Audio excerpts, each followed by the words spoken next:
გამარჯობა, თქვენ უყურებთ რეალურ აქცენტებს ნინო ხაჩიძესთან ერთად. ჩვენ ერთმანეთს ხვდებით ყოველ უშაბათსა და პარასკევს 14 საათსა და 10 წუთზე ტელერადიო კომპანია Georgian Times-ის პირდაპირ ეთერში.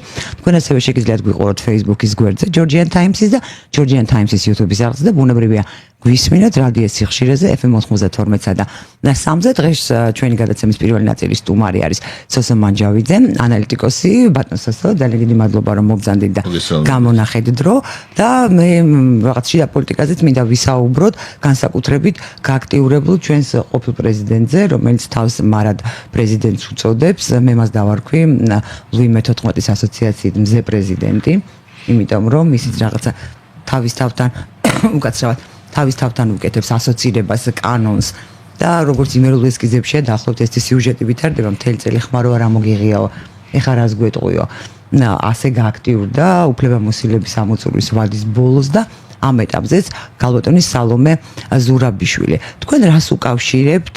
სალომე ზურაბიშვილი არ ტოვებს მებრძოლი პოლიტიკური ლიდერის და სადაც მას არ აქვს პოლიტიკური ლიდერის თვისებები, რასაც მე დავაკვირდი, მის საქმიანობას, რასაც ვაკვირდები, მოყოლებული, თქვათ, აი, მიხეილ სააკაშვილის პერიოდიდან. უცებ რატომ გააქტიურდა და რა მოტივები ამოძრავებს მას? ხო, მივესალმები აყურებელს და მსმენელს, ულოცავ. გარდასრულდა დამდეგ დღესასწაულებს, უსურვებ ბედნიერებას, შვიდობას, თუმცა ხა შვიდობა ცოტა არაპოპულარულია ზოგიერთებში, რაღაცას ქოცური ნარატივია ვერტეთ. ერთმა ასე თქვა და აღარ დამელაპარაკო, ერთ-ერთ ოჯახში მოხდა კონფლიქტი, წარმოიდგინეს, კი. საფრთხილოსა და შვიდობას გაუგარჯოსო და გაიქცა სუფრიდან, ესე იგი, ოჯახის წევრი. ასეთი ხდება რა ვქნათ. რაც შეეხება სალომეს ახლა, ქალბატონი სალომე მოგეხსენებათ არის ნეოკონების ერთ-ერთი ცენტრია ის მაკეინის ინსტიტუტი, იმის სტიპენდიატი გახდა. ხო? სხვადასხვა ეს ძალიან გამიკვირდა, ასე აშკარად რატო იყო საჭირო თუ ეს აი რა გზავნილი იყო იგივე მაკეინის ინსტიტუტიდან. არაფერი გზავნილი არ იყო, ხლა ისინი არ მალავენ ამას, ეს ჩვენ გვესმის რომ დაუშვათ რას ემსახურებიან ეგენი და რა ამხელა ბოროტება მოაქვთ ჩვენაირი ქვეყნებისთვის, ხო? თუმცა ისინი თვლიან რომ ჩვენას არ აქვს არავითარ მნიშვნელობა. თავარი მათთვის არის ის მიზანი, რომელიც აქვთ და ეს მიზანი გასაგებია, ხო, ეს გლობალისტური იმპერიის შექმნა, ასე ვთქვათ. და ამისთვის ყველაფერს აკეთებენ ისინი. ხომ გვახსოვს აქ რა კონტინგენტი ხდებოდა პატივცემულ კრამერს და საერთოდ რა ევჩადიოდნენ. ხომ გვახსოვს? და ახლა რა ევჩადიან ეგ ეს მაგათი ინსპირირებულია ეს მთელი ეს პროცესები თბილისში, საქართველოში და არა მარტო საქართველოში, პლანეტარული მასშტაბის. ნუ იმ ძალის რომელსაც ესენი წარმოადგენენ, ხო? და რომელსაც ზოგიერთმა ბრიყმა ახლა უწოდა რომ ხო ვიცით ისინი deep state რო გაიგონეს, ესე იგი შეთქმულების თეორიაში ადანაშაულებდნენ იმ ხალხს, ვინც ამას ლაპარაკობდა, ახლა ამაზე მე 20 წელი ლაპარაკობ. ეს ახლა ხელისუფლებიდან რო გაიგონეს, აი ეს შეთქმულების თეორია რა deep state-ია და ტრამპი და 20 წელია ისინი მაგას საუბრობენ, ხო, ამ deep state-ზე, ნეოკონებზე, ამ ნეოლიბერალურ სიგიჟეებზე, ის კულტურულ, სოციალურ, ასე ვთქვათ, ნეოლიბერალიზმზე, რა მოაქვს ამ ნეოლიბერალიზმს მესამე ქვეყნებისთვის, ხო? ნუ ახლა ჩვენ ეს ქალბატონი სალომე ჩატემხაურში რო ბრძანდებოდა, სხვათა შორის მანამდე ზელენსკი იყო იქ, ხო? მისის მაგაცი, ასე ვთქვათ, თანამებრძოლი. იმის შემდეგ მისი რიტორიკა გაცილებით უფრო მძაფრი გახდა, ეს დაახლოებით წელიწად ნახევრის წინ, აღარ მახსოვს ზუსტი რიცხვი, მაგრამ მაშინვე გასაგები იყო რა დავალებებიც მიიღო მან.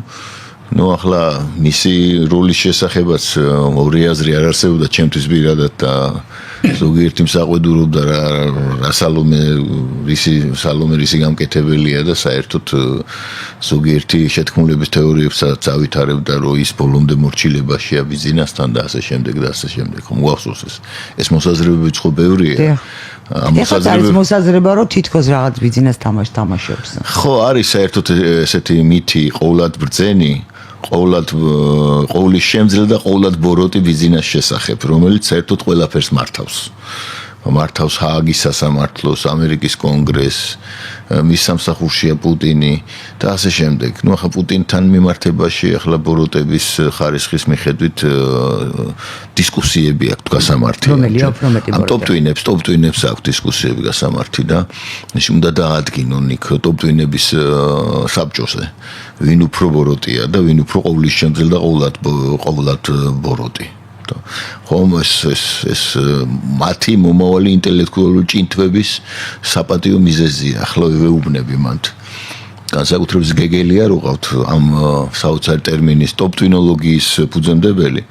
აი მან უნდა ითავოს ამ ეროვნული დისკუსიის დიახ გახსნა. ახლა რაც შეეხება თვითონ სალომეს ყავს ჩვენ ესე იგი ერთი პრეზიდენტი რომელიც უარს ამბობს იმაზე რომ აღარ არის პრეზიდენტი, მარადიული პრეზიდენტი, სტიპენდიატი. მეორე პრეზიდენტი ესე იგი იყო მისი წინამორბედი პატრიცემული მარგველაშვილი ესე იგი სოროსის კადრი. მისი ესე ვთქვათ მაღალჩინოსანი საოცარი ქსოველი და ასე ვთქვათ ეთომდებელი. ხო, ეს ქსოვაზე მინდა გითხრათ მე პირველი საშუალო სკოლა დავამთავრე და ბიჭებს ანუ ქსოვა გქონდა მე არ ვიცი ვის სკოლაში პირველ სკოლაში სწავლობდა მან იცის ეს ახლა პირველ კლასიკური გიმნაზია გოგონებს გვეუბნებოდნენ შრომის გაკვეთაზე დაწყებთ კლასებში რომ ბიჭებს ასწავლეთ ქსოვაო. თქვენ დაგებუპიათ ხო და ამიტომ ხო და არა მე არ ვიცი უბრალოდ არ მქონია. არა ფაქტი აღნიშნე რომ ჩვენ სკოლაში ესე გოგონებს მეორე მესამე კლასში ვაჟებს ვასწავლიდით ქსოვას. ჩემ კლასს ვასწავლიდი მე გოგაირის, მაგრამ ვერაფერ ისწავლობდი. ვერაფერ ვასწავლე ქსოვას. ხო, კაცი ჯაბანი ვითაშობთ დიახსა, ქრისამ ბეჭველსაო, ესე იგი ეთყობა ის ვეფხვის ტყაოსნის ეს გენდერულად მიუღებელი ფრაზა ქონდა ჩარჩენილი იმ ბიჭებს, რომელსაც თქვენ ვერ ასწავლეთ. დიახ. ისე მიკვირდა. ხო და ეს ქრისამ ბეჭველი წინა პრეზიდენტი ხო ყავდა ვეტომდებელი და მეკარტოფილე და ასე შემდეგ სოროსელი და კიდე რა მდიდარ სექსუალური ცხოვრების მქონე. ხო, მაგრამ სხვათა შორის მე მასთან სანამ პრეზიდენტი გახდებოდა და ინტერვიუ ჩავწერე და მან მომიყვა საოცარი ამბავი, ხა აღარ მახსოვს, ერთი მხარე ციცარი იყო, მეორე მხარე აღარ მახსოვს, რომ საოცარი სიყვარულის ეს სიყვარულებიან ერთმანეთს და მე მაშინ ცოტა იყოს. ეს არ ჩავწერე მასალაში, რა თქმა უნდა, მაგრამ აი ციცრების და აღარ მახსოვს მეორე მხარის ინდაურები აღარ მახსოვს. არა, ინდაურები, ციცრებიც, ქსოვაც, ხანდახან ვეტოს დადებაც ეს არ არის თავისთავად არა, მე არ ვამბობ, რომ ცუდი მარკერი და უშუალოდ არც კარტოფილის პირიქით, მაგრამ როდესაც ამას თან ახლავს ესე იგი მისი საოცარი ინტერვიუები და საოცარი მოღვაწეობა მაგალითად და მისი ინგა გრიგოლიასთან ასე ვთქვათ საერთოდ გონების მიღმა არსებული ფანტაზიები თან მავნებელი ხო მაშინ ეს რა თქმა უნდა არ არის სიმპათიის აღძვრელი. მაგრამ ბატონო ეს დიდმწვანებელშია ეს ფრაზა პატარა ვიყავი ის რომ ნახმარად ჩამჭა მენახირი არ იყო ცოლად რო გაყევიო. ასეთები არ იყვნენ სანამ ისინი დასახელდებოდნენ. ახლა ეს ნამდვილად არის. არა, მაგაზეც უნდა ვილაპარაკოთ. რომელიც უნდა დაისვას აუცილებლად. არ შექსოვა მე ვამბობ რომ ეს მეორე მესამე კლასში ხდებოდა. სალომე ზურაბიშვილის ახლა მე სალომე ზურაბიშვილის თანაც გავიხსენებ ეჭოცა ის აღარ იყო საგარეო საქმეთა მინისტრი. ნუ მე ჩავთვალე რომ ის საერთაშორისო ურთიერთობებში ერკვეოდა. და შემდეგ აი ამ მახსოვს ირანის თემა იყო მაშინაც ეს ხო რაღაც მარადიული თემა. და ჩემი როგორც ჟურნალისტი შტაბისტი იყო მე გამიკვირდა იმდენად სუსტი რესპონდენტი იყო ანალიტიკაში. არა ეს ამ კითხვაზე ახლა ანუ მე თუ ამას მივხვდი ერთ ინტერვიუში ვიღაც ვინც ახლოს იცნობს ხო მიხვდებოდა ამას მე ამას გულისხმობ. ჩვენ ესე იგი როგორც წესი ვერ ვითვალისწინებთ იმ რეალობას რომელშიც ვცხოვრობთ და რა სტატუსი აქვს საქართველოს. რა ქონდა სტატუსი ამჟამად რა აქვს ხო? საქართველოს არის უმძიმეს გეოპოლიტიკურ ესე ვთქვათ ადგილას ურთულეს უფრო სწორად. ხო, ასე იყო კი ბატონო.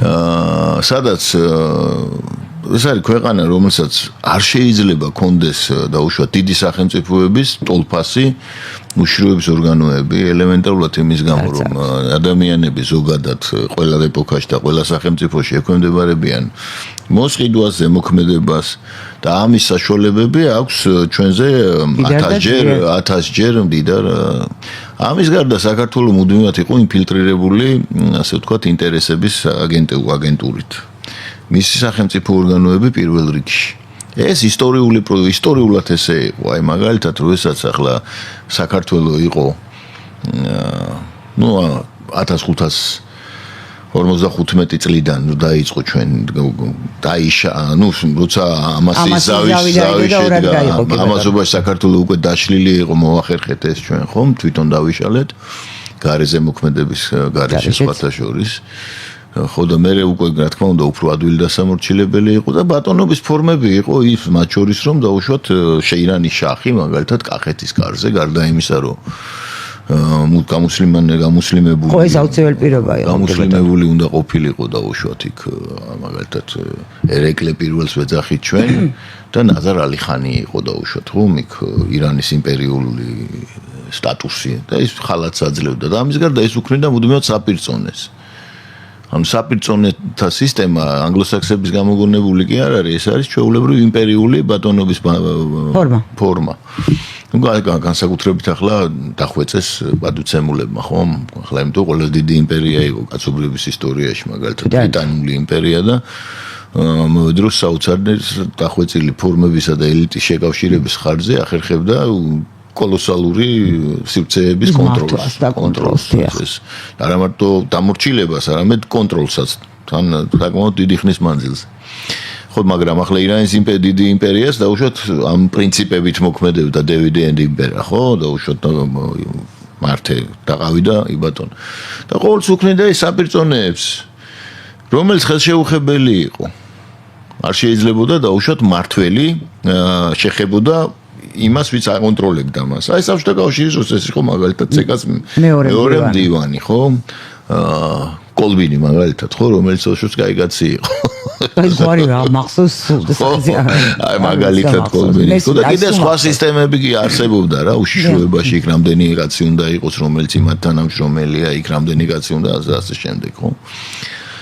შესაბამისად ეს საკანონმდებლო პროცესის მართვა და ფინანსების მართვას ეს პოლიტიკა არის უმნიშვნელოვანესი იმისთვის რომ იყოლიო დაუშვათ მორჩილებაში ასე თუ ის ქვეყანა და გააკეთებინო ის რაც შენ გეოპოლიტიკურ ინტერესში შედის ეს ჩვეულებრივი რამ არის რომელიც სამწუხაროდ რა პრინციპით სამწუხაროდ აბსოლუტურად რატომღაც არის არ არის გამჯდარი ხალხში ხო ну გარდა ამისა არის ასევე პროპაგანდისტული მომენტი, რომელიც უგრძალავს ადამიანებს ასე აზროვნებას, რასაც ემსახურებოდნენ მაგალითად ფაქტ-ჩეკერები და მითების დეტექტორის თანამშრომლები. ახლა რო ცუკერბერგმა გამოაცხადა, რომ ეს თურმე პოლიტიკური მიკერძოების ინსტრუმენტად გადაიქცა და ვაუქმებო. ახლა რატომ მოუყევი ახლა ეს მე? მოუყევი იქიდან გამომდინარე, რომ პრეზიდენტის ინსტიტუტი ცეკას მეორე მდივანია? არა, ცეკას მეორე მდივანი გახდა იმის მერე, რაც ქართული ოცნებამ და ქართულმა ოცნებამ საპარლამენტო მოდელზე გადაიყვანა ეს ქვეყნის მართვა, ხო? ერთ-ერთი კონტროლის მექანიზმის ნაწილია და შესაბამისად შემოთავაზებები, რომელიც იყო, რომ აი ახლა ესე კი არ არის, ანეს, ანუ კანდიდატურებს ისინი დებენ. და არა დაუშვათ გარკვეული ის აქვს მართველსაც. აქედან გამომდინარე ეს უნდა გავითვალისწინო. მანამდე ხა პადუცემული მიხეილი აი დღეს გავა აქ ელიზაბეთ ლეინთან თქვენ მაშიც გაუშვებ ხელმეორედ საღამოს დიახ და იქ დაწვრილებით არის ლაპარაკი რა დაქვემდებარებაში იმყოფებოდა დაუშვათ იგივე ძალებთან მაშინ ისინი იყვნენ ხელისუფლებაში ბატონი მიხეილი. ბატონს აქ მინდა აქედან გამომდინარე უნდა ვიცოდეთ რომ ახლა ის დაქვემდებარების ხარისხი ერთი იყო როცა პრეზიდენტი უშუალოდ აკეთებდა დაუშვათ იმას რასაც ეთქოდა. და ეს სხვა არის რა თქმა უნდა. ეს ხო სხვა არის და ეს შეიცვალა, ანუ სახელმწიფო ყოველთვის ნებისმიერ პატარაც დიდიც ავტარკიისკენ მიისწრაფვის, ანუ ის მიისწრაფვის და ჩვეულებრივ თითოეული ადამიანის მეტით დამოუკიდებლი ელიტები განსაკუთრებით. ეს ელიტები ხშირად არ თავისუფლაზე იარონ რა. ხო და რასაც დამოუკიდებლობას ვეძახით და ეს ელიტების დაუშვათ ესეთი განწყობა ხშირად არ ემთხვევა ხოლმე ქვეყნის ინტერესს და ხშირად ემთხვევა, ანუ ხან ემთხვევა, ხან არა. ამ შემთხვევაში ის გეოპოლიტიკური განზრახვა, რომ საქართველო გამختارიყო დაუშვათ ანტირუსეთი, ხო? ჯერ იყო ისრაელი მეორე. ხო, სამხრეთ კავკასიაში და ჩაეყოლიებინა ამ იმაში დაპირისპირებაში რეგიონი ეს რა თქმა უნდა ჩვენთვის დამღუპველი იყო და შესაბამისად ელიტის ინტერესი და ეს ჯანყი ასე ვთქვათ ხომ ეს ხედავთ ჩვენ ახლა ვიღაცას ის გონია ეს ხუმრობა და ხუმრობა არ არის ეს სერიოზული დაპირისპირებაა ხომ ჩვენ ინტერესი საქართველოს ისტორიული ინტერესი ემთხვევა იმიტომ ჩვენ წინააღმდეგ შემთხვევაში ეგზისტენციალური საფრთხე გვემუქრება და ძალიან წუხვარ რომ ეს ბევრი ადამიანისთვის არის რაღაცნაირად გაუგებარი. და ამაზეც ვისაუბროთ რატო ხდება ეს. თუ კითხავთ მე არა მე რამიდოდა იცით მე თქვა თქვენ ახსენეთ ელიზაბეთ ლენი და ის ლაპარაკობს აფხაზეთის ომზეც. ხალხში ის ვერსია რაც მან თქვა ეს ვერსია მე 90-იანების ბოლოსკენ სადღაც თენგიზკიტოვანმა მითხრა რომ აფხაზეთში ეს დაპირისპირე და ომი ეს იყო ამერიკელების მიერ ამერიკელების მიერ ინსპირირებული და რაც შეიძლება მეტი მახსოვს კიდეც რა თქვა იმიტომ რომ მე გამიკვირდა სიმართლე გითხრათ კი რას ამბობს მეთქი რაც შეიძლება მეტი სისხლი დაღვრილი იყო რუსებსა და ქართველებს შორის რომ ეს თანამშრომლობის პროცესი გადავალებული ო და მე გამიკვირდა ძალიან რომ ამ მონაკვეთში დავშვათ კიტოვანის აზრი დაემთხვა თქვენი რესპონდენტის აზრს. მე მესმის დავშვათ ბევრი მსმენელის და მაყურებლის პოზიცია რომ როგორ ახლა ეს რანაირად არა მე შემდეგ რომ გაანალიზებით ეს გასაგები იყო ხა იგივე ხა მაკრონი რომ ამბობს რომ ვინ წარმოიდგენდა 10 წლის წინათ რომ დავშ გერმანიის არჩევნებში რუსეთი ჩაერეოდა ორმაგ სტანდარტს თავი დავანებო ვინ წარმოიდგენდა რომ 2008 წლის ომის შემდეგ ორი მისტრალის შეკვეთას აიღებდა საფრანგეთი რუსეთისგან და ყავას დალევდნენ და ისეირნებდნენ ერთად პუტინი და მაკრონი ვერც მე წარმოვიდგენდი ხდება ასეთი წარმოუდგენელი რაღაცა არა აფხაზეთის საკითხზეც ვისაუბროთ კაცო აქ ჩვეულებრივი აქა ჩვენ უნდა გავთავისუფლდეთ და მოუწოდებ მაყურებელსაც და მსმენელსაც რომ ასე ვიაზრუნოთ ჩვენი ინტერესები არავითარ შემთხვევაში არ უნდა შევწიროთ კერპებს და თუ რელიგიებს გინდა რუსეთი გინდა ამერიკა უნდა გვესმოდეს რომ გეოპოლიტიკაში არ არის ასე ვთქვათ სენტიმენტების ადგილი არა ეს ასე მიდგომა გეოპოლიტიკის მიმართ ეს არის უდიდესი როგორ ინფანტილიზმი ანუ ბავშვურიც აღარ არის რაღაც გადადის უკვე კრეტინიზმში აი ის სამედიცინო დიაგნოზი აი ის აქცენტები ახლა ეს არის პროპაგანდის მიმართ საოცრად დაქვემდებარებული ადამიანების სამწუხარო ხვედრი ასე ვთქვათ რომელსაც ისინი ავრცელებენ მთელ ქვეყანაზე აი ეს მინდა ვთქვა და ქმნიან პოლიტიკურ დესტაბილიზაციას და უსპობენ ქვეყანას აი ამ პროპაგანდით დაბრმავებული ადამიანები განვითარების საშუალებას ეს მაწუხებს მე თუ ყველა შეუძლია და უშუალოდ დაიჯეროს ის რაც უნდა თუმცა როცა ერთიანდებიან ისინი ასეთი დესტრუქციული პროპაგანდისტული ნარატივით როცა ერთიანდებიან ადამიანები და ქმნიან პოლიტიკურ ამინს ეს ამან ჩვენ თუ გინდათ ვისაუბროთ რამდენი ზიანი როგორი ზიანი მოგვაყენა რამდენჯერ და ახლა კიდე გაცილებით დიდი ზიანის მოყენების პერსპექტივა გვაქვს. დიახ, აბანეს ასე რომ ჩვენ და შევწყვეტოთ მცირე ხნის რეკლამის გამო, მალე დავბრუნდები და გველოდეთ. მართა ბასოსთან ერთად ბატონსო აი ეს მეც ძალიან მაკვირვებს როგორ ვერ ხვდებიან ადამიანები ვერ გზნობენ იმ საფრთხეს ის რაც არ უნდა იყოს თქვა მოსყიდული დაუშვათ თქვა ნუ არის ასეთი რამ რომ იყოს ხოლოს დაუშვათ დაშვება ნებისმიერ ამის დაშვება შეიძლება თეორია თუ არის მოსყიდული მაგრამ მაშინ იმ შემთხვევაშიც კი თუ კი არის მოსყიდული როგორ გაასწრებს აი ვერ ხედავენ რა ხდება უკრაინაში. მე მესმის რომ შეიძლება ჩვენი ტელევიზიები ამას არ გადმოსცემენ კარგად, მაგრამ ხელმისაწვდომია ესო ხერი ინტერნეტი, YouTube უამრავი მასალა არის.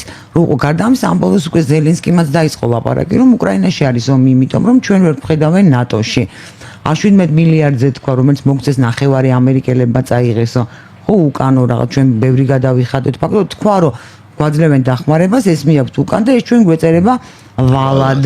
მე ვფიქრობ ზელენსკის ეს უკვე ამის თქმა იმის მანიშნებელია ზელენსკის მიერ რომ ის ერთგვარ ჩიხში მოექცა და ალბათ გააცნობიერა რომ მას მეტი სვლა არ აქვს გარდა იმისა რომ მართლაც ბოლო უკრაინელამდე შესწიროს და სხვათა შორის მე გუშინ ერთ პროტესტის ერთ-ერთმა მონაწილემ მითხრა ასეთი რამ ერთ-ერთი იმის ქვეშ სტატუსის ქვეშ Facebook-ზე რომ აიო დიახ აიო ამერიკა როგორ გონიულად იქცევო თვითონ არ ომობს ხების დახმარებით აღწევს მიზანსო და მე გამიკვირდა რომ მან ვერ დაინახა რომ ის ხები ვისი მეშვეობითაც მიზანს აღწევს ჩვენ ვართ ჩვენნაირები ხო აი ეს როგორ შეიძლება ადამიანმა ვერ გაიაზროს და რატომ უნდა ქონდეს ამდენად ძლიერი თვითგანადგურების მექანიზმი რომ ისინი კი ამბობენ სად მივიდეთ ევროპაში მაგრამ ფაქტობრივად ჯვარი გწერია და ყველა ჯვარი გწერია მაგრამ ძმათა სასაფლაოსკენ მიდიან ხო სანგრების თხრაში ვარჯიშები ჩაადარონ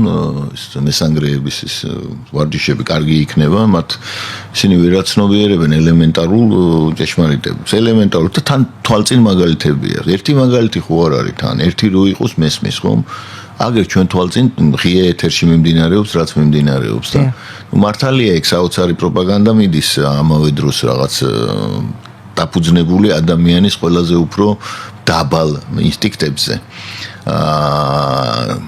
რომელიც აღვივებს დაუშვათ რაღაც ურაპატრიოტულ მომენტს ერთის მხრივ და მტრისხაც მეორეს მხრივ რომ ეს ორი აუცილებელი კომპონენტია სასაფლაოზე ხალხის გასარეკად აუცილებელია ესე იგი და ყავთ ესე იგი ესე თხა პროვოკატორები ეს თხა პროვოკატორი ცნობილი ის არის ტექნოლოგია მაგალითად სხვა არის დასაკლავად რომ შეიყვანო დასასაკლაოზე ბოინგში ეგრეთ წოდებულ ბოინგში ხო ამისთვის ყავთ გამოცდილი ტექნოლოგია თხა პროვოკატორი რომელიც ჩახედავს ამ თავის ცხრეებს და მიყავს იქ ამისთვის მას აჭმევენ ქიშმიშს სხვათა შორის და ძალიან ძვირფასი ის არის თხა პროვოკატორი. თხა საერთოდ საკმაოდ ისე კარგად იწვრთნება და ძალზე ნაკლები ჯგუფში აქტიურად ხო და ეს ერთი ფილმიც არის ლომა ჩემი მეგობარი იქ არის ერთი მომენტი ის მეცხვარე უყურებს ამას და დაახჯობს იმ თხას და სასტიკად მე ის გამოესარჩლებიან ამ თხას ბოინის თანამშრომლები და ცემენ ამ ძაღლს რომელმა ხო ძალიან სიმბოლური და კარგი ფილმია სხვათა შორის.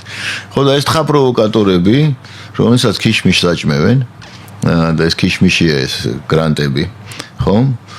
აი კარგად ჩახურებენ თვალებში იმ ადამიანებს, რომლებსაც გონიათ რომ მართლა სადღაც მიდიან და იღებენ, არა და აგერ უკრაინა აგერ ესაზღვრება პირდაპირ ევროპას და ტრამპმა აგერ თქვა მათ გასაგონათაც მათ სხვათა შორის რომ არავითარი საკითხი უკრაინის ნატოში მიღების შესახებ არ განიხილება და არც განიხილებოდა არასდროს უკრაინა იყო მოიტაცეს ის სახელმწიფო დასვეს იქ გააკეთეს სერიოზული პროექტი დაწყებული 94 კვარტალიო თუ რა ფილმი ზელენსკი გამოძერწეს ფილმები ხალხის მსახურები და ასე შემდეგ შეუქმნეს მთელი ეს ელიტა ეს ერმაკისა და იმის სახით და სხვათა შორის გარკვეული ეთნიკურ დაპირისპირებაზე ითამაშეს იქ მე აქ იმ სენტიმენტებს კი არ ვაღვივებ რომ იქ დაუშვათ სხვა ეთნოსი იყო და დაუშვათ იმათ შურისძიების მოტივები ჰქონდათ იგივე უკრაინული ეთნოსის მიმართ არა ეს გამოძერწეს სწორედ ამის გამოყენებით და ეს ცნობილი ტექნოლოგიაა სხვათა შორის რომ გამოიყენო ეთნიკური დაპირისპირებები ამა თუ იმ ქვეყანაში იმიტომ რომ აბორიგენებს როგორც ვერ გააკეთებინებ ხშირად თავის გამანადგურებელ მოქმედებებს თუ ის დაუშვათ რაღაც ფესვებით არის თავის ქვეყანას მიჯაჭვული და გზნობები აქვს იმას ნელია რომ დაუშვათ საკუთარი ქვეყანის განადგურებაზე ხელი მოაწერინო ერთს მოაწერინებ ორს მაგრამ ახლა მთელ სახელმწიფო აპარატს ვერ მოაწერინებ და ამიტომაც აქვთ ეს ტექნოლოგია და ამ ტექნოლოგიით გამოიყვანეს სწორედ და სწორედ ესეთი ტექნოლოგია ჰქონდა სხვათა შორის ნაციონალური მოძრაობის დროს გამოყენებული ამჟამადაც ისწრაფვიან აქეთკენ სხვათა შორის და ზოგიერთ ბრიყს რომელიც იგინება. ხო, მოუწოდებ დაგუგლოს რაღაცეები და ნახოს და მე სხვა განწყობილებაზე დადგება. თავენ დასაკლავდანას თვითონ რო ილესავენ, ეს არის ძალიან სამწუხარო. ახლა რაც შეეხება ზელენსკის ინტერვიუს, ზელენსკი მე ფაქტურად ბაიდენის ადმინისტრაცია დაადანაშაო პირდაპირ თქვა, რომ ჩვენ თანამონაწილეობდით საერთაშორისო კორუფციულ გარიგებებში და ეს ყველაფერი ხდებოდა უბედური უკრაინის ხარჯზე. რომ ის ფული, რომელსაც ირეცხებოდა სინამდვილეში და მიდიოდა უკან. ეს მან თქვა, რასაც ჩვენ ვამბობდით, მაგალითად სხვებიან მან თქვა. ვიქტორია ნულანდმა თქვა, რომ ჩვენ უნდა დავეხმაროთ უკრაინას, იმიტომ რომ წარმოიდგინეთ, რომ იმ თანხის უდიდესი ნაწილი უკრაინდება ამერიკის შეერთებულ შტატებში და ხმარდება ჩვენი ლინსიგრემმა არ თქვა უკანასკნელი უკრაინა იაფი გვიჯდებაო? ხო, ახლა აქ ვიღაცა იტყვის, რომ ახლა ამერიკელებზე რო ლაპარაკობთ, რატო არ ლაპარაკობთ რუსებზე? ვლაპარაკობთ ამ რუსებზე, რუსებს თავისი იმპერიალისტური ისინი აქვთ, რა ქვია, რუსეთში დღეს არსებული ასე ვთქვათ, ოლიგარქია, აი ეს რუსეთის მმართველობა, ეს არ არის არც რუსეთის იმპერია და არც საბჭოთა კავშირი, ეს სულ სხვა რამ არის. ეს არის ძალიან მტაცებლური, პრაგმატულად მტაცებლური elita, რომელიც იბრძვის იმისთვის, რომ თავისი ადგილი კონდეს აი გლობალურ ტორტთან, ასე ვთქვათ, მაგიდასთან იჯდეს. რაც რა თქმა უნდა არ უნდათ ხო სხვებს და არის ამ ელიტებს შორის ჯახი და მათ შორის რა თქმა უნდა ეს რატომ არ უნდათ ისინი რუსეთი არაპროპორციულად და ეს პირდაპირ ნათქვამია ხო არაერთი მაგალითად ვიქტორია ნულანდის მიერ ეს არის უდიდესი უსამართლობა რომ რუსეთი აკონტროლებს ამხელა რესურსებს რომ ეს ჩვენ არა ვართ თანახმა იმაზე როგორც რომის კლუბს ჰქონდა მაგალითად რუკა ჯერ კიდე აურელიანო პეჩეი და ეს რო 71 წელს და ასე შემდეგ და აქ კიდე ტრამპთან რა კავშირი აქვს რომის კლუბს ესეც საინტერესოა რომ ვიცოდეთ ამ სტრუქტურას რომ უნდა მაკრორეგიონებად დაიყოს დედამიწა 9 მაკრორეგიონად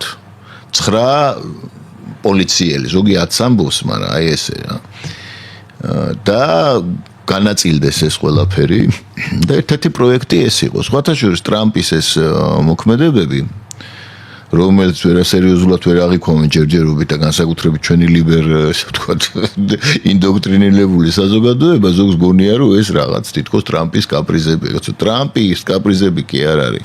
ტრამპი აზროვნებს გეოპოლიტიკური კატეგორიებით, მისი გუნდი.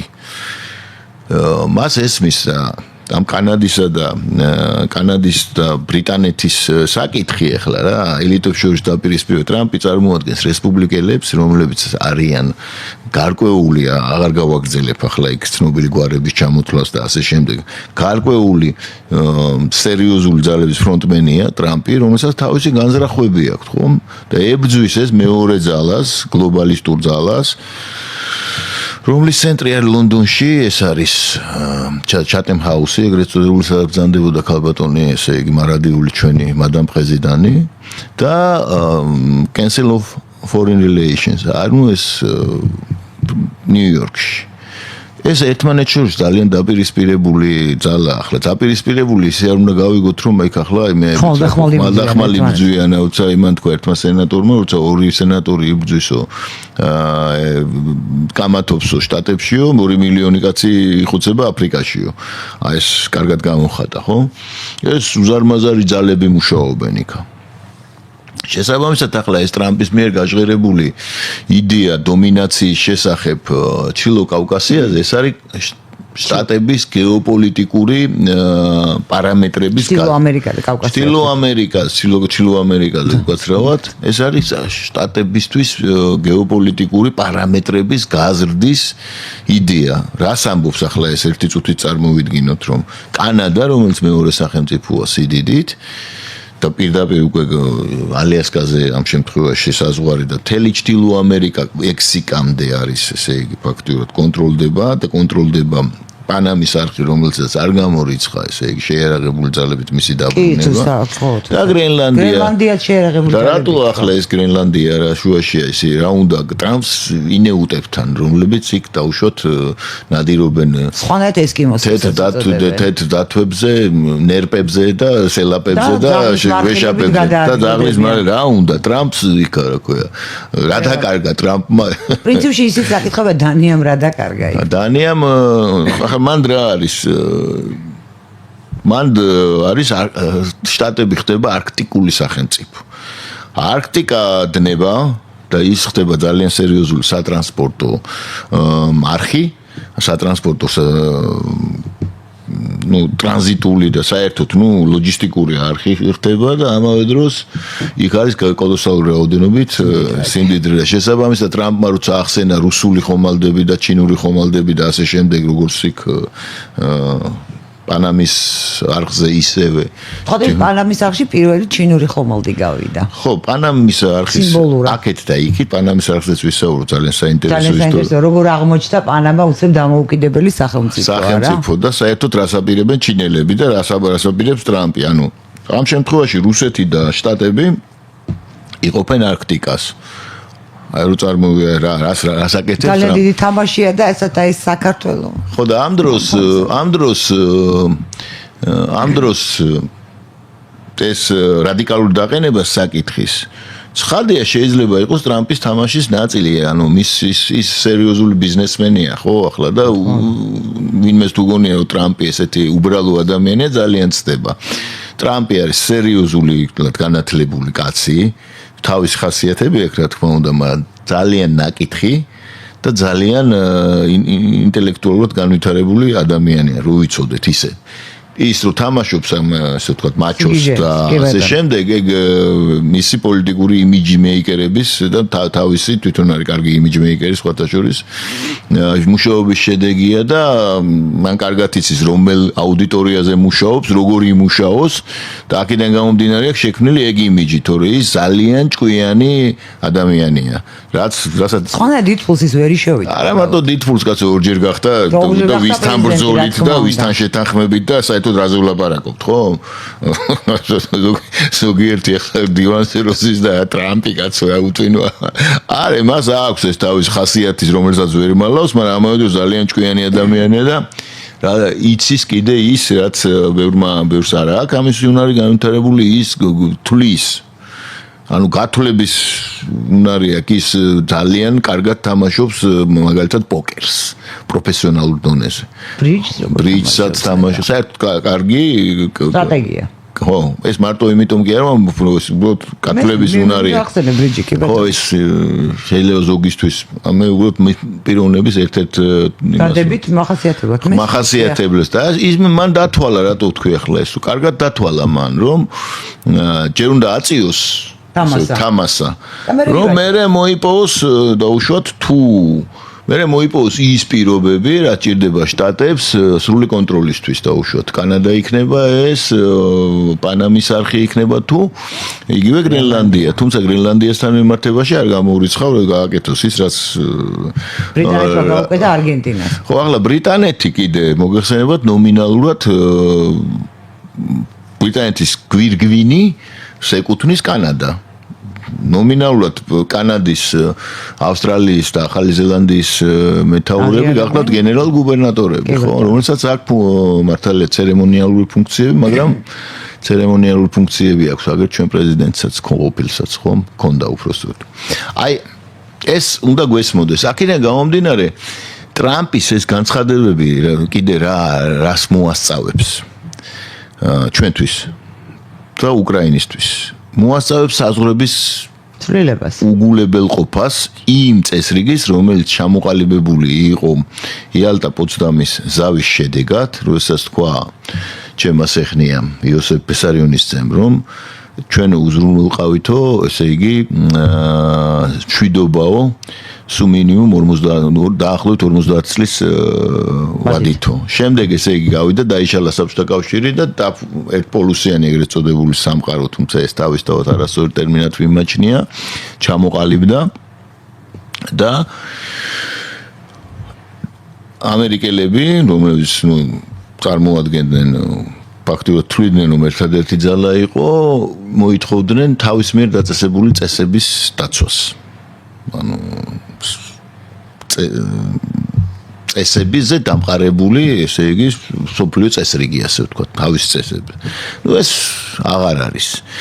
შესაბამისად, ახლა მივიღეთ რა, რომ შტატებს ჭირდებათ ისეთი კონფიგურაციის შექმნა, განსაკუთრებით მათ მონოს დოქტრინა ხო გვახსოვს, მათ აი ამ კონტინენტზე, სამხრეთ და ჩრდილო ამერიკაში, რომელიც უზრუნველყოფს მათი გეოპოლიტიკური პარამეტრების სრულ დომინაციას. იმიტომ რომ ახლა წარმოვიდგინოთ, ეს არის კოლოსალური რესურსები, კოლოსალური ტერიტორიები. გადამწყვეტი მნიშვნელობის, ესე იგი, გზების კონტროლი, იგულისხმება პანამის არხი და არქტიკა და ასე შემდეგ და ამგვარები, მოსახლეობა ასევე უზარმაზარი და ახლა შტატები ამავე დროს რჩება, იყო და რჩება ტექნოლოგიურ გიგანტად, ხო, სადაც ყველაფერი, ანუ მიდის განვითარება ძალიან სერიოზული ტექნოლოგიური. მიუხედავად იმისა, რომ მრეწველობა, სამრეწველო ცენტრებმა, იგივე კისინჯერის ჩვენი სტიპენდიას ვისგანაც იღებს ქალბატონი, კისინჯერის სახელობის სტიპენდია, კისინჯერის და უშუალოდ იგივე მესადინეობით გადანაცვლებული იქნა ჩინეთში, არავინ არ ფიქრობდა, რომ ჩინეთი ასეთი გიგანტი გახდებოდა. ახლა მინდის Make America Great Again, რას ნიშნავს? ასევე გადმოიტანონ ამერიკაში, დაიბრუნონ უკან ამერიკის სამრეწველო ძლიერება. ხო, ეს იყო კიდეც აი პირველი ვადის დროს ტრამპმა ხო დაიწყო. ხო, ეს არის გრანდიოზული პროექტი, უზარმაზარი პროექტი. ახლა ბევრი თვლის, რომ ახლა ანალიტიკოსი იქ, რომ ახლა რა დროს ეს იყო მიეხედა ტრამპს, ასე ვთქვათ, დოლარის უკეთიციან მათ ტრამპს რა უნდა ეკნა. ხო, რა თქმა უნდა, მაგრამ რა თქმა უნდა ეს პრობლემები უზარმაზარია და არ არის აქსიომა, რომ ეს წარმატებით დამთავრდება ეს ტრამპის გიგანტური პროექტები, გეგმები, მისი იმელიტის, რომელიც ცდილობს ამერიკა გახადოს გლობალური იმპერია, სახმელეთო იმპერიაც ამავე დროს პარამეტრების მიხედვით. იმიტომ რომ თავის დროზე აი ეს ცოტა ექსკურსია უნდა გავაკეთოთ ამაზე ჩვენ გვიწერიათ ბატონ თამაზ ტეტუნაშვილთან ერთად ჯერ კიდევ 2015 წელს გამოშვებული წიგნი პირველი გეოპოლიტიკურ დარკვევებში და მანამდეც რომ შეერთებული შტატების გეოპოლიტიკური ბუნება ორმაგია აი ის არის ერთდროულად საზღვაო და სახმელეთო იმპერია და სახმელეთო იმპერიის ანუ მერიდიანული განვითარება შტატების როგორც გლობალური იმპერიის შეჩერდა ერთის მხრივ მექსიკასთან რომელსაც ტეხასი რა თქმა უნდა წაართვა ლუიზიანა საფრანგეთისგან იყიდა ფლორიდა ესპანეთისგან და ასე შემდეგ მაგრამ ჩრდილოეთისკენ მისი სულა შეაჩერა ბრიტანეთის იმპერიამ თავის დროზე რომელსაც დაამარცხა სხვათა შორის მაშინ ეს დადგინდა ეს საზღვარი გაივლო ეს საზღვარი და იქ მივიღეთ ბრიტანეთის დომინიონი ხო და მერიდიანული განვითარება შეჩერდა და შემდეგ მეჰენის და სხვა მოღვაწეების მეცადინეობით შეერთებული შტატებმა თავისი ექსპანსია გადაიტანა საზღვაო იმპერიად ჩამოყალიბებაზე, რომელთაც ის დარჩა. დღეს ძალის პროექცირება მხოლოდ საზღვაო იმპერიის მეშვეობით ძნელია, ვინაიდან ტექნოლოგიები განვითარდა მაგალითად იგივე 14 ავიამზიდი წარმოუდგენელი სიმძლავრე ხო აღარ არის საკმარისი ძალის პროექცირებისთვის. რატომ? იმიტომ სარაკეტო ტექნოლოგიებია მაგალითად იგივე ჰიპერბგერითი და ასე შემდეგ და ასე შემდეგ და იქ ასიმეტრიული პასუხები შეიძლება გაეცეს ამ კოლოსალურ ძალას. რომელიც ახლა გამოჩნდებოდა შეერთებული შტატების რომელიმე დაუშვათ ავიამზიდი ვისაც უნახავს წარმოუდგენელ დამძგურნელ შთაბეჭდილებას ახდენს საერთოდ ეს გრანდიოზული საოცრება ადამიანური იმისი რა ქვია გენიის საინჟინრო გენიის როგორც არის მაგალითად ავიამზიდი თავისი ასე ვთქვათ თანხლები ფლოტით ხო თანხლები დამხმარე ავიაციითაც და ავიაცია ეს და რომ მოადგება ახლა რომელიმე სანაპიროს წარმოიდგინე ახლა როგორი არსებობს ერთი ჰიპერბგერითი რაკეტა, რომელიც ერთი შეიძლება არ ყოფნიდეს, მაგრამ ახლა სად ეს დაუშვათ გრანდიოზული რამ და სად დაუშვათ 2 ან 3 ჰიპერბგერითი რომელსაც სამუშაობს რუსეთი და რომელმაც რაც გააკეთა თავის დროზე რუსეთმა და ახლა კიდე მიდიან შორს და ჩინელებიც სხვათა შორის. აქედან გამომდინარე ეს დადგა დღის წესრიგში და ტრამპმა გააჟღერა. ხა ყველაზე კომიკური აქ რა არის რომ ზოგიერთებს ეს რა არასერიოზულად უდგებიან და ესე იგი ინდოქტრინაციის ხარისხი ეს ლიბერალური ინდოქტრინაციის ხარისხი იმდენად მაღალია და ისეთი ტექნოლოგიით არიან ესე იგი მოდი ასე ვთქვათ დამუშავებულები რომ ტრამპსაც კი თუ ის ეწინააღმდეგება მათ დოგმებს ლიბერალურ დოგმებს რომელიც ამერიკის შეერთებული შტატების პრეზიდენტია მასაც კი რაღაც ესეთი არასერიოზულად უყურებენ. ხო, რაღაცნაირად ზემოდან უყურებენ. არა, ეს რა საოცრება არის თავისთავად. და თან ვერც კი გრძნობენ ადონის სასაცილო მდგომარეობაში არიან, კომიკურ მდგომარეობაში არიან მუდმივად. მე ამას მაგალითად მათ ამ კომიზმს, ადამიანური სიცილი არ ყოფნის, უბრალოდ არ შეგვიძლია დიდ დროში უყუროთ ამას, მაგრამ აი მაგალითად ჰაერის მცველები ამას როგორც ჩანს დიდ დროში უყურებენ და ერთდროულად ხედავენ ალბათ ძალიან ხალისობენ ამ საოცარი ასე ვთქვათ სიბრიყვეებით ასე ცელქი სიბრიყვეებით აი ახლა ვიღაცას შეიძლება ეს საწყენად მიიღოს მაგრამ საწყენად არ ვამბობ მე ობიექტურ რეალობებზე საუბრობ და ძალიან კარგია თუ წაიგითხავენ მაგალითად აი ისეთ სოფლიო ლიტერატურის შედევრებს როგორც არის მაგალითად ჰომეროსის ილიადა იქ კარგად ჩანს ოდისეაც იქ კარგად ჩანს ესე იგი როგორ ეპყრობიან ადამიანებს ესე იგი ძველბერძნული ღმერთები კარგი იქნება ასევე გადმოვინაცვლოთ ასე ვთქვათ თანამედროვე შედარებით ეპოქაში და მაგალითად ბულგაკოვის მოსტატი და მარგარიტა და არა მარტო ის მე მეჭება გაიგონ რა წერია ძალიან გასაგება წერია იქ ძალიან საერთოდ ძალიან საოცარი ნაწარმოებია ისიც როგორ შეესაბამება აი მაგალითად კარავიოვის და ბეჰემოტის ვიზიტი სანახაობრივ კომისიაში და იმაში რა ქვია მწერალთა გლავლიჩში ხო გლავლიჩში ცეცხლო უკიდებენ პრიმუსებით ხო არა გაგონებს რა დღეს მიმდინარე პროცესს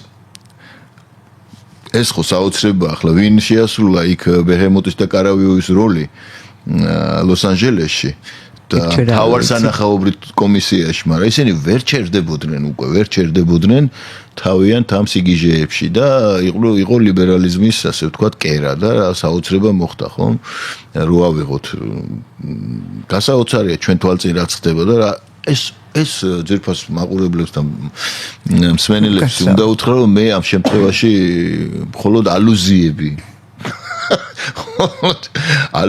გავაჟღერე და ახლა იგივეა ჩვენთან რაც ხდება გასო. მოდით აი ეს მინდა აუცილებლად აი ეს სალომ ზურაბიშვილს რისი იმედი აქვს კი არა და აი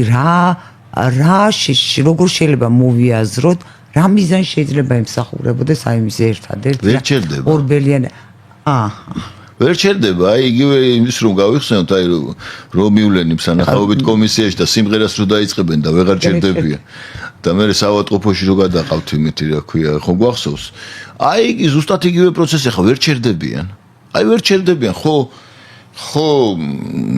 აშკარა აბსურდებში ვართ ხომ რომელმაც მოიცვა სამწუხაროდ ჩვენი თანამოქალაქეების ძალიან დიდი რიცხვი ახლა რასთან გვაქვს საქმე თან და რატომ არის აბსურდი ახლა ხო აბსურდია ახლა როდესაც მაგალითად მიისწრაფვი იმისკენ რაც არ არის ხო და ამისთვის დაუშვათ ძმაც აღარ გინდა ხომ არ არის ანუ რა არ არის გეოგრაფია ხო რა გაუქმებულა ჯერ ხომ და ტოპოგრაფიულ კრეტინის ვეძახი ამას გავს ევროკავშირი სანამ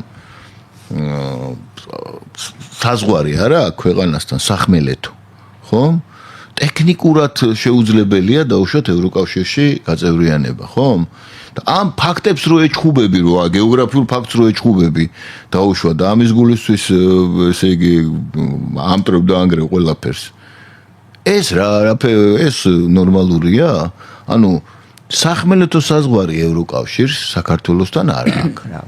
უნდა გავიმეორო რომ ესე იგი ჩვენ ჩtildeოეთით იმყოფება ესეთი ქვეყანა როგორც რუსეთი, თავისი ჩრდილოკავკასიური რესპუბლიკებით.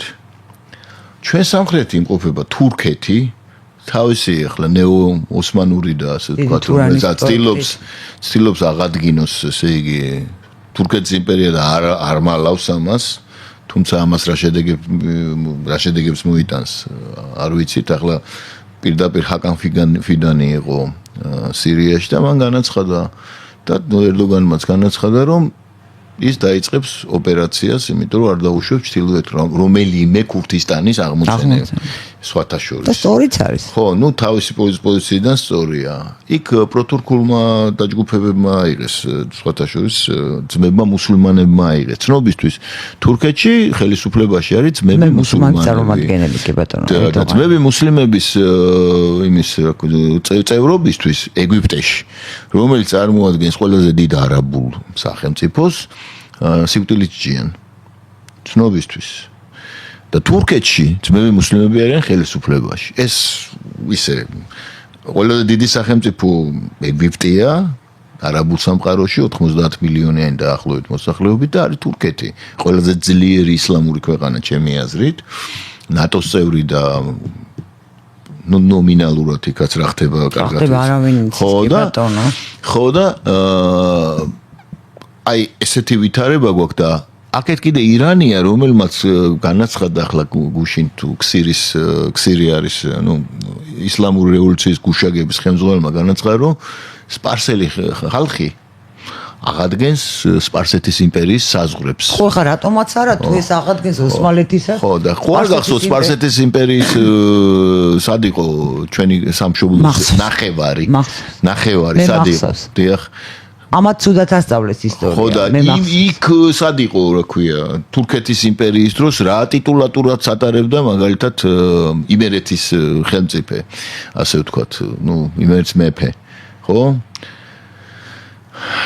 ყმა ხონთქრისა, მე მონახთვისა და ყმა ხონთქრისა და დანარჩენები რას ატარებდნენ აღარ გავაგრძელებ. ეხლა და აქეთ სამცხე-ჯავახეთი, რომელზეც დარდობს ერდოგანი და ბათუმი და ასე შემდეგ კიდე და ოზურგეთთან გურიის დიდი ნაწილი მოგეხსენებათ როგორ იყო.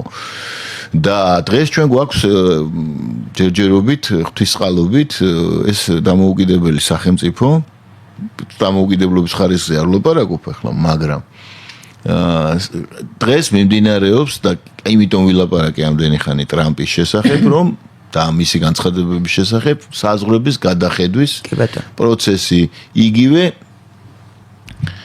ჩვენს ქვემოთ ისრაელმა განაცხადა, რომლის ტანკები 30 კილომეტრშია დამასკოდან, სხვათა შორის და რომ აღარასოდეს აღარ იქნება გოლანის სიმაღლეები სირიის საკუთრება. ეს სტრატეგიული სიმაღლეები, ანუ დაარღვია ისრაელს, რომელიც ადრეც არ ინტერესებდა მაინცა და მაინც, მაგრამ ხო დავინახეთ. რა თქმა უნდა, ამას თურქეთი აპირებს სპეცოპერაციას სირიაში. ო, ну, პრინციპში ამას ემსახურებოდა ეს, რომ ალჯულანის სადმე ეს პატევის მიგებდა, რომ ალჯულანი დათანხმდა ის სირიის ესე განაწილებას და სამწუხაროდ ჩვენ საერთო დრო ამოიწურა, მაგრამ მე იმედი მაქვს ჩვენ კიდევ არაერთხელ შევხვდებით ერთმანეთს, ძალიან დიდი მადლობა. რეზიუმეც ვერ მოვასწარე.